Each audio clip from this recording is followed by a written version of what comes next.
Hi, it's Kevin from Let Me Tech You, and in this video, we're going to be going over outputs and how to use them, create them, what they're for. So in this video, we're going to be using the same config we've been using in the other Terraform uh, videos, basically creating some Azure resource groups, virtual networks. So I already have this ran, it's ready to go.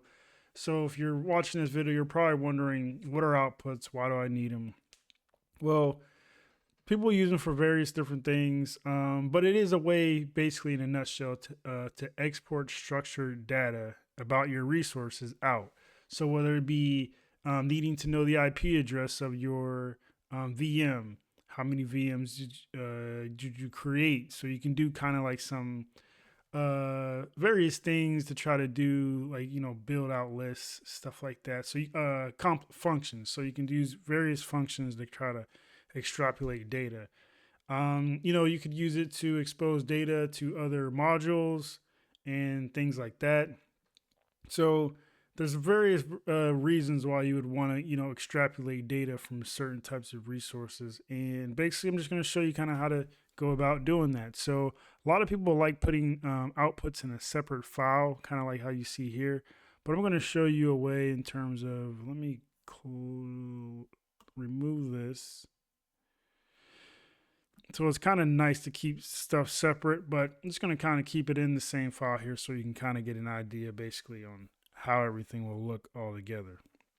So with this already ran, you can actually do what's called a Terraform show, and it will show you everything that is, basically you can see about your environment. You can see, IP configuration. So we got the private IP address here. What else do we have? We got the subnet. So we got the prefix. So what I'm going to do is I'm actually going to grab the private IP address, and I want to grab maybe I'll grab, let's see what else we can grab. I'll grab the prefix of the subnet.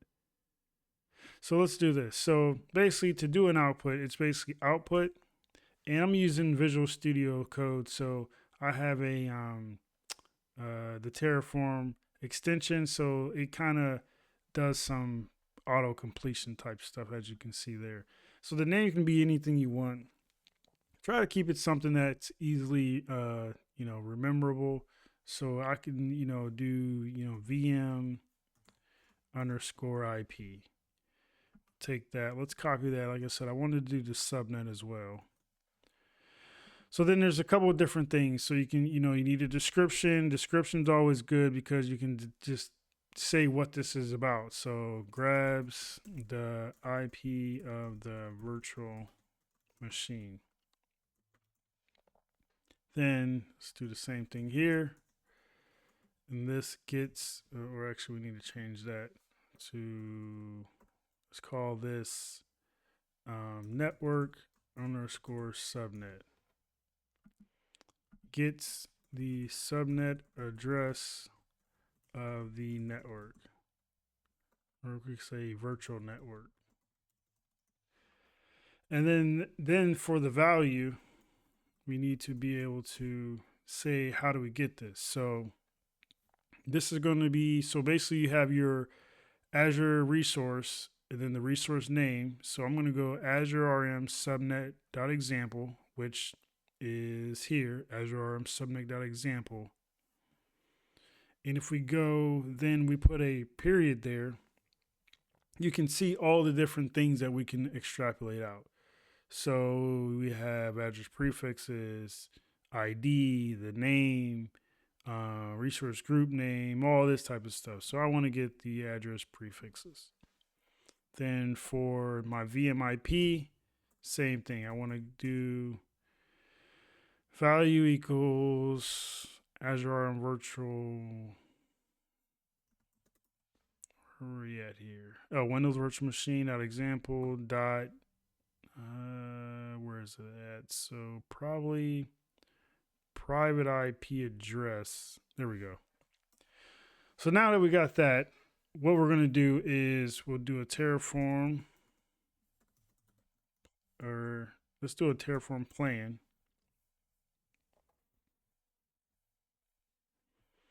And once that comes up,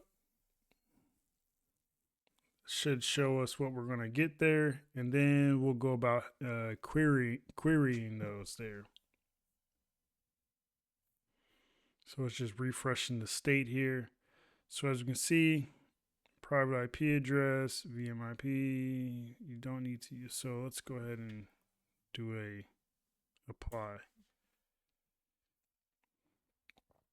So this should give me the subnet prefix and then also the VMIP. So the plan's good to do to make sure we're not like destroying anything, we didn't change anything. So it's always good practice just to do the plan first, then the apply, especially if you're like in a production network. But we're just in a lab, so it's maybe even good to grab. So let's see here. So network subnet equals, so it's a list because we could have multiple subnets. So 10.0.2.0. Actually, if I wanted to, I could have actually did. Let's do this. Make it a little easier because we could have multiple subnets. Let's do network cider.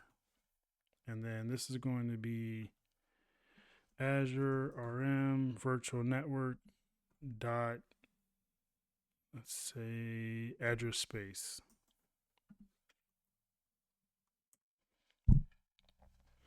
So now instead of actually getting like the list, the actual subnet, I'm going to get the actual 10.0, the whole. I wanted the entire space, not just a subnet within it. So for a virtual network, you're only going to have the one virtual network address space there, unless you added some more, restructured it, things like that. So okay, so there you go. Yeah, so you could have multiple spaces. So this is a list, and then the IP is just a single IP. So now we could query these outputs. So I can do a Terraform output. As you can see, would show my outputs there. I can output a specific one, so I could say Terraform output, let's say VM underscore IP, and then it's just going to give me that. So that's a way to query an individual output by name. Now, one thing you might want to do is be able to redact like sensitive outputs. Like, so let's say we had like username or the password, and a lot of this, can be also, queried in JSON. So let's say, for example, we want this like in a, we want to generate some machine readable output. So let's go Terraform output dash JSON. And if you don't know like what other commands you can do, you can always do a dash H, and it'll give you more what you can do. So, Terraform dash H. And then you see, okay, I got output, provider, state, show. So if I was to go Terraform state dash H, we get those commands. So that's just a way to kind of, if you don't know what you're needing to do or what are available, then you can do, like I said, the output. So we're going to do dash JSON. So now this is in a JSON format. So what you could do is essentially use this for automation, whether you're sending this to something, this could be a way to query your IPs in some type of, graphing mechanism or whatever you do out there. So it's just a way to kind of be able to, send this to some other type of application and be able to have it in a readable format. So one last thing. So let's say we're wanting to query the username and passwords in an output. But it's sensitive, so may not want it to output to the screen, things like that. So we can do output, and then we'll do VM underscore password. And again, like that name can be whatever, just make it something more understandable. So description, password of the VM, and then value equals Azure RM virtual machine dot example dot, let's see, password, admin password. And I think, okay. So we're going to save that, and I'm going to run our Terraform auto approve again. And we're going to see what we get here. Now, what I want to show you is when you do get the output and it shows it on the screen, it will show it as sensitive, but like again, always, the state file does show the password in clear text. So that's why you always want to protect your state file, whether it's in some type of storage account. And let's see. Oh, we forgot our sensitive values. Sorry about that. So sensitive equals true. So that's what we need for anything we explicitly. So as it says, to reduce the risk of accidentally exporting sensitive data that was intended to be only internal, Terraform requires that any root module output containing sensitive data be explicitly marked as sensitive to confirm your intent. So let's run that again. But what I want to show you is that if you query the output, that Terraform won't redact the value when you specify the output by name. So that's something I want to show you here when we actually do a Terraform output and then VM underscore password. So as you can see, VM underscore password is sensitive. Then if I do the JSON, VM underscore password sensitive true, type string, value, as you can see, is basketball at the park. And then, so that way too, if you have any type of other applications that you can mark, hey, sensitive equals true, that you can make sure to, encrypt this in some type of way. And then if I actually do a Terraform output VM underscore password, it's going to output the password in clear text as well. So that's really for outputs. It's just a way to query data, structure data. There's some different ways we can query some data sources. So basically, we'll get into that a little more in our next video here. Again, if you have any questions in regards to this video, drop me a comment down below. I'll be sure to get back with you. And again, thanks for tuning in. Hope to see you next time.